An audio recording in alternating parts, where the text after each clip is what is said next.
Hey tribe, and welcome to Bobo-Nesha Ancestral Tarot, where we cut your pearls and keep it moving. I'm sorry, my screen keeps getting closer and closer to the table. I keep trying to push it up, it keeps going down. I'm sorry. But let's get straight to this reading. We have it on Justin and Selena. Why can't the world let them go? So we're going to go straight into the questions. Okay, this has been a requested read for a very, very, very long time. Why can't the world just let Justin and Selena go? I've been having multiple requests on this for a while, and I've chosen not to do it up until now. Okay, the world can't seem to let Justin and Selena go because we all see ourselves in Justin and Selena. Justin and Selena are like a reflection of what most relationships are. They give us hope of our own lives, and it was very genuine. Justin and Selena's relationship was a very genuine connection. It was real, and the world can see realness, but the world, we reflect ourselves in the celebrities that we see.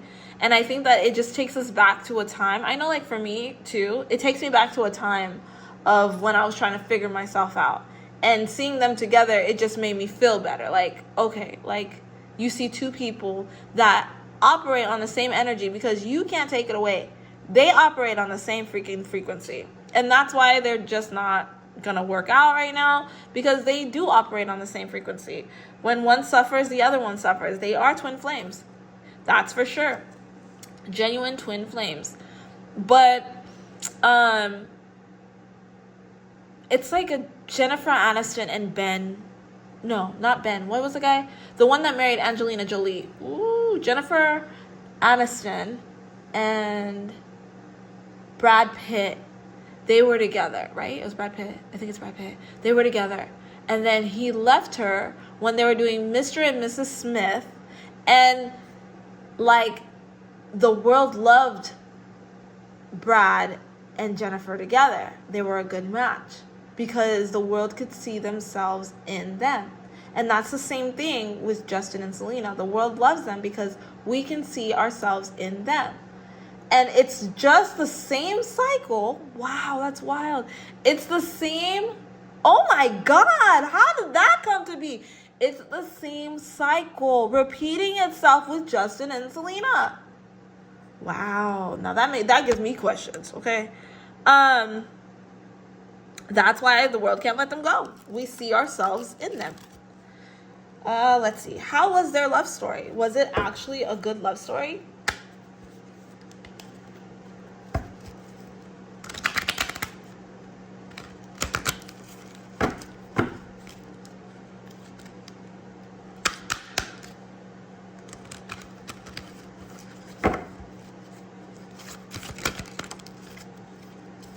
Okay.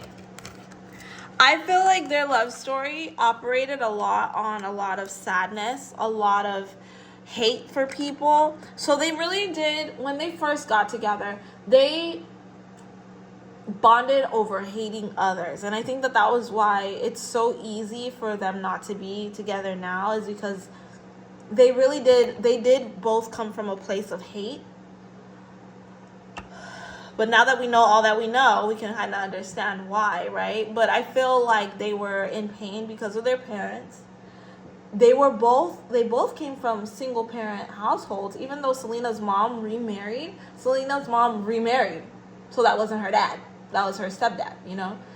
And Justin's mom's dad left too. And you don't know, like, those issues really did trigger them in certain ways and affected them. And so I feel like everything in their mind, they feel like that was just a toxic relationship because there was a whole bunch of toxic situations that happened, which is true. I can understand that. When you base a relationship on toxicity and pain, then that kind of follows you unless you can heal it. But neither one of them knew how to heal it at that time. So what we seen was not the truth. They were always sad. Either one of them. One of them was always sad. They were bad influence on each other, and they hurt each other a lot. But in their heart, they were in love. Because they understood each other. Until today, I feel like they understand each other. But they're both very broken. They were both very broken. But the reason why they can't look at each other the same is because it's like neither one of them wanted to heal at the time. So when they think about associating with one another, they think of pain. And when that pain is no longer there, and it all has to go back to healing, right? When that pain is no longer there, you have no interest in that person because the feeling is not the same. So the healed versions of them would never be able to accept each other until they can realize that what they did, which was the healing, was good for them. They needed to heal. But the relationship was very toxic. It was not good. It was very unhealthy. It was based off a lot of jealousy, a lot of lies to one another, a lot of pain, a lot of drugs, a lot of sadness, a lot of cheating. I think on both ends, cheating. There's like back to back. I don't feel like one was able to get one over on the other because they would just, oh, you did that to me, I'll do it back to you. And this is stuff that I didn't really think of. But they have a lot of trauma. They have a lot of trauma. Their whole relationship was based off of trauma. But they learned a lot about each other and they became a lot stronger because of it. Wow, that's crazy. Okay. But that's why they had such an ugly breakup, because that's my next question. Why did they have such an ugly breakup? They had such an ugly breakup because their whole relationship was based off of trauma and sadness and pain. How could they have had a peaceful breakup? Okay? And will they ever get back together? You're going to see my camera do some crazy stuff right quick. Will they ever get back together? I heard no.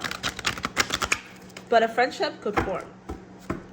I feel like the pain that they've caused each other is way too much.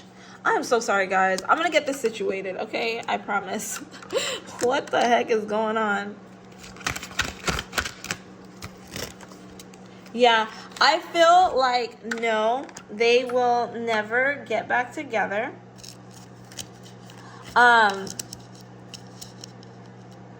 Unless they realize what has happened in their lives. Unless they realize the circle. That's like, yeah, unless they realize the circle of life and realize where they went wrong and can come to each other and apologize. But that's going to take a lot of healing. Like a lot of healing, a lot of acceptance. Yeah, they have to come back to the point of knowing that they are each other's twin flames. They have to get back to that. But they have to also realize that money isn't the reason. Money isn't the end-all be-all. And they need to humble themselves a little bit, because I feel like watching each other, I do think that they do still check in on each other, not like verbally, but like they spy on each other, okay? But like I feel like they watch each other's lives and they secretly hope for the best for one another. That's actually the truth. They hope for the best, but then it hurts. Like, I want you to do good, but it hurts. It does still hurt them. There is still love there. And I don't think that their relationships with their partners are going to last. But I also feel that they're not meant for each other in this season. They are meant for each other in the future season, possibly. But like I said, I don't think that it's going to be like the way we think it's going to be. It's not going to be like Jennifer Lopez and Ben. I don't think it's going to be like that. I think that it'll be like friendship. I don't think that they could ever cross those boundaries with one another again. But it's okay if it comes back to friendship, because they are twin flames. They don't have to be in a romantic relationship with one another as long as their souls find each other again. And I feel like there will be a time when that happens. And it'll be later on in life, once they've lived out their journey, because they've already met each other and they've already stung each other. Now at the end of the journey, they are to meet again and end that journey right there. Okay, so we're going to end it right here, guys. Don't forget to like, share, and subscribe. Hopefully that was easy to understand. I'm sorry about the camera issues. I will get this fixed next week. All right, then. I'll catch you guys later. Bye.